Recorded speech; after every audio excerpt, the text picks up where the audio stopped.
I share greetings and goodwill to you all. Once again, my fellow natural native earthly humans the world over. Yes, you don't know that this is yours truly, I, the Mystic Philosopher. And welcome to this part 23, the continuation of my series of talks titled, Can Africa Be Set Free? Can Burkina Faso, the land of upright people, be set free? Now, if you haven't yet watched or listened to part 1 through to part 22, I ask that you please do so before going forward with this part 23. Or that you please do so at your earliest convenience. By doing so, you may learn something new. Or you may be reminded about something or of something. Or at the very least, you may get something to think about, something to be critical of. Something may provoke your thinking capacity. And please note that I did not say that by listening to yours truly, I, the Mystic Philosopher, you will learn something, but that you may learn something. The truth be told, these talks, these presentations are definitely not for everyone. I am well aware of the possibility, if not the fact, that some of you, my listeners, might be offended by the truth, or more correctly, by the facts that are enveloped therein. But as the late Robert Nesta Marley said in one of his songs, one of his most famous songs called Jaliv, and I quote, "The truth is an offense, but not a sin," unquote. And as the late Dale Carnegie, in his book called How to Win Friends and Influence People, also said, those convinced against their will is of the same opinion still, unquote. And for the record, I'm not a con, and neither am I trying to con or convert or convince, anything, anyone. I am just sharing another perspective on a number of things, and hopefully to provoke you to see things a little bit differently, see things a little bit more out of the box, if you will. Now, for those of you that have been listening to some, if not to all of my previous episodes, previous talks, you will already know that my answer to these two questions, number one, can Africa be set free? And number two, can Burkina Faso, the land of upright people, or the land of people of integrity, be set free? Is a resounding yes. And I have no doubt about such a possibility. However, the purpose of this series of talks is to show you from my perspective and spiritual and intellectual insights how and when Africa, Burkina Faso, and by extension us all African people, home and abroad, can and will be set free from the tyranny of imperialism and colonialism. It was the late Maya Angelou who once said, and I quote, "The truth is, no one of us can be free until everybody is free," unquote. And that fact, we both know that none of us Africans, be it nations or individual, can be free until all of us are indeed free. So in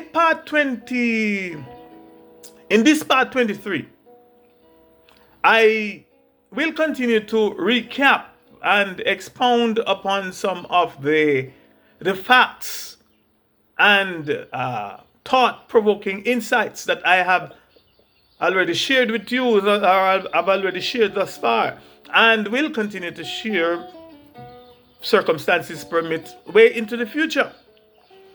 In previous episodes, I shared with you the fact that our motherland, Alkebulan, commonly called Africa today, and our people, the Earth's natural native humans, were not the only people on the planet to have suffered from the invasion, humiliation, subjugation, and exploitation, and all of the other unmentioned evils of imperialism and colonialism.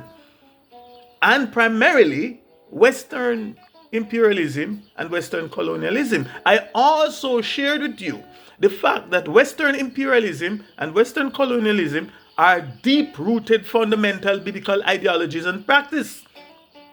And I also shared with you the fact that the Adamic race of humankind are the imperialist and colonialist race of humankind.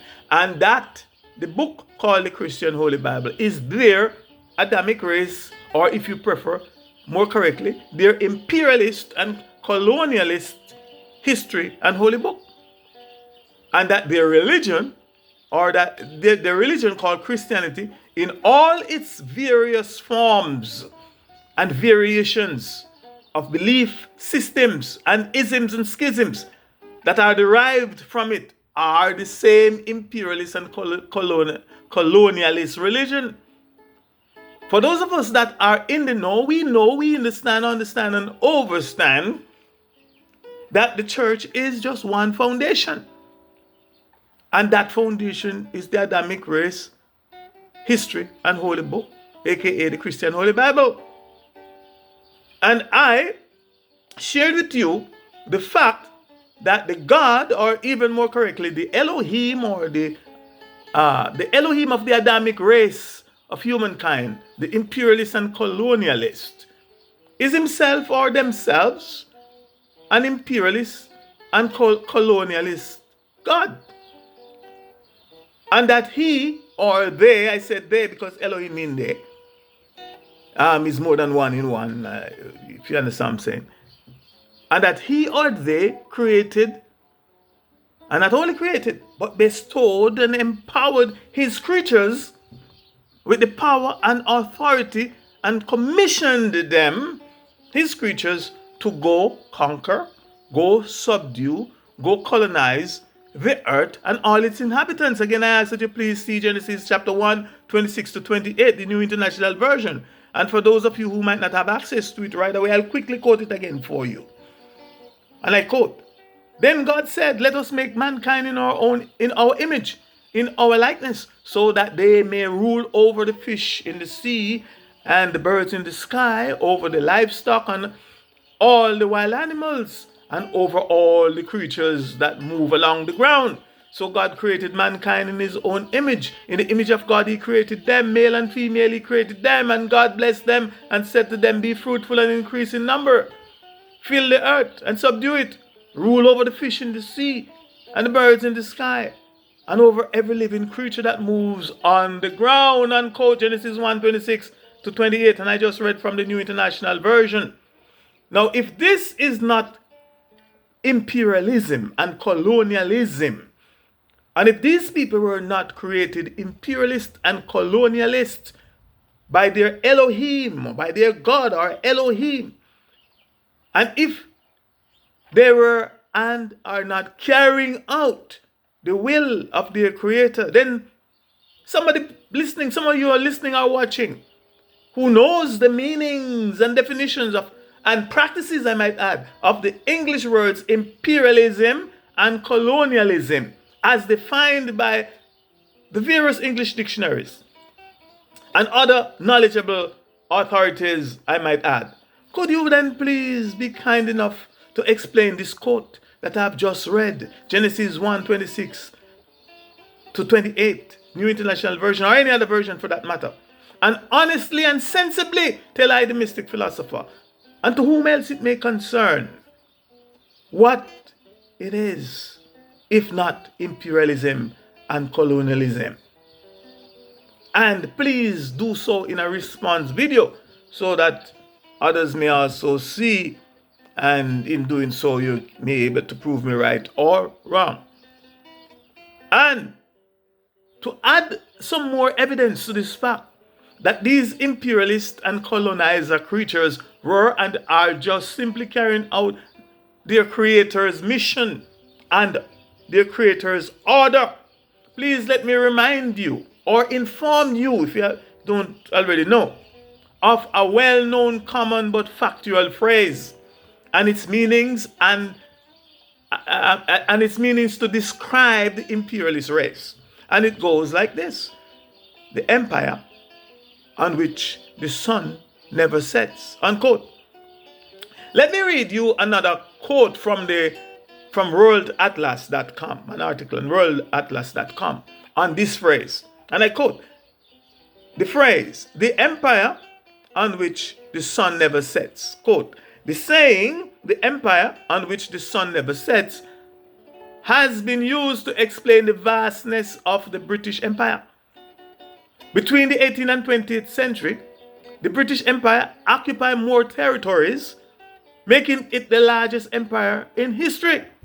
The empire had establishment in Africa, Asia, Europe, America, and numerous islands across the globe.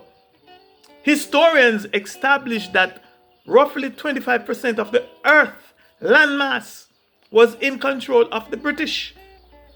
The region was so extensive that at any time there was daylight in one of the territories. Unquote. However, the continent and the people that seems to have suffered and are still suffering the longest and the most are the continent of Africa and all her children and ascendants home and abroad. As mentioned, China was also a victim, but it was able to get out from under them. Western imperialism and colonization and colonialism. And the question that I would like to ask and answer and share some more of my perspectives on is this. What is one of the main and the most important things, if not the main and most important thing, that the government of China did in order to get rid of and free themselves and its Chinese people from Western imperialism and Western colonialism? And as a consequence, developed and became one of the world's leading military, economic, technologically advanced and powerful country that they are today. And my answer to that question is this. It is to seriously clamp down on religion, and in particular, the aforementioned Western colonial and imperialist religion called Christianity. By studying and knowing the art of war, the Chinese government not only knew and know themselves, but they knew and know their enemies as well. And they knew and still know that the most deadly and dangerous weapon that their enemies, the imperialists and colonialists, could use and will use to conquer, subjugate, and enslave them is the thing called religion. And in particular, the Western imperialist religion called Christianity. Here's a quote from the article titled Historical Antagonism and Legacy of Imperialism from the website called ncesc.com. And I quote, "The history of Christianity in China is intertwined with Western colonialism and imperialism.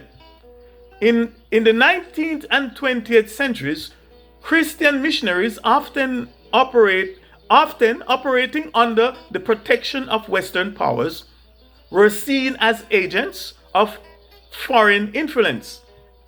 This history has left a legacy of mistrust and resentment. Many Chinese citizens associate Christianity with a period of national humiliation and foreign domination. The unequal treaties imposed upon China by Western powers often involved missionary activity, further solidifying the link between Christianity and Western imperialism in the minds of many Chinese. This historical baggage continues to influence the government's view of Christianity today," unquote. And I read and said all of that just to say and prove to you, all my listeners, that unless or until the governments and the people of Al-Qubelan, aka the people of Africa, get rid of all religions from the continent and return to our most honorable African ancestors' cultural practices and our spirituality, our continent and its people will never and can never be free. Now I run out of time, and I still have a lot more to say. So I'll pick back up on this point in the next episode. So please join me in episode 24, or part 24, for the continuation of Can Africa Be Set Free? Can Burkina Faso, the land of upright people, be set free? In the meantime and between time, He is willing that you be more and much, much more and not be less. Please don't let no one bless you. Let no one be less you. But the more in your becoming, become more and not less. For I am the mystic philosopher. Ashe, Ashe, Ashe, I say.